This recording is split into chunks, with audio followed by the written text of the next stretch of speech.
তেজপাতা সম্বরে দিলাম, একটা শুকনো লঙ্কা, জিরে, আদা দিয়ে ফোড়নে দিলাম।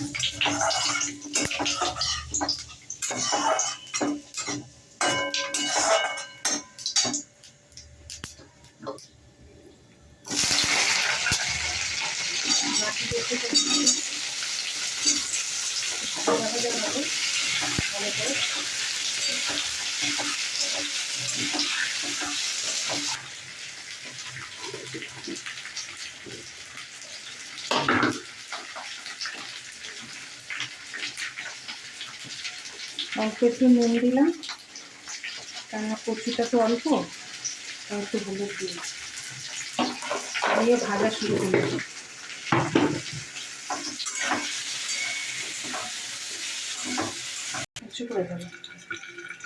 এই আমি লঙ্কা, গরম মশলা আর তেজপাতা একটা দিয়ে, জিরে দিয়ে একটু হালকা করে তেল দিয়ে ভেজে নিচ্ছি। তারপরে এটাকে পেস্ট করব। নামানোর আগে কচুটা ওর মধ্যে দিয়ে, যেরকম গরম মশলা দিয়ে নামাই ওরকম আমি মশলাটা দিয়ে নামাই। ঠিক আছে, পুরো ভাজা একদম সিদ্ধ হয়ে গেছে। এর মধ্যে একটুখানি আমি আদা রসুনের পেস্ট দেবো, অল্প একটু, বেশি দেবো না। ভাজা মশলা দেবো, ওই জন্য পেঁয়াজ কিছু দেবো না, অল্প একটু গুঁড়ো লঙ্কা দেবো।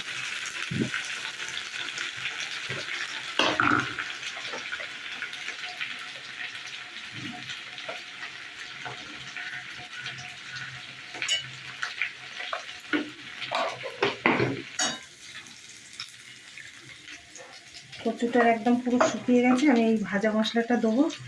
তা মাখা মাখা হবে, জল না দিলেও হবে, মশলার জল এইটুকুনি।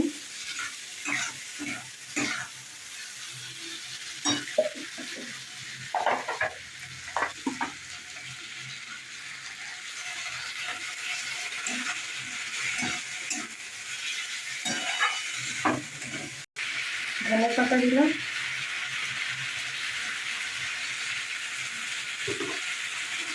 অল্প একটু চিনি দেবো, চিনি স্লাইট একটু চিনি দেবো।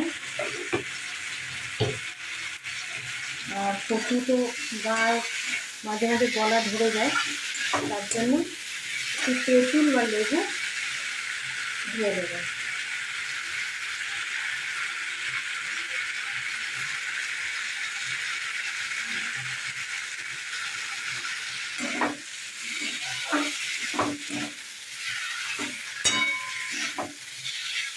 ভাজা মশলা দিয়ে কষানো, জল ছাড়া।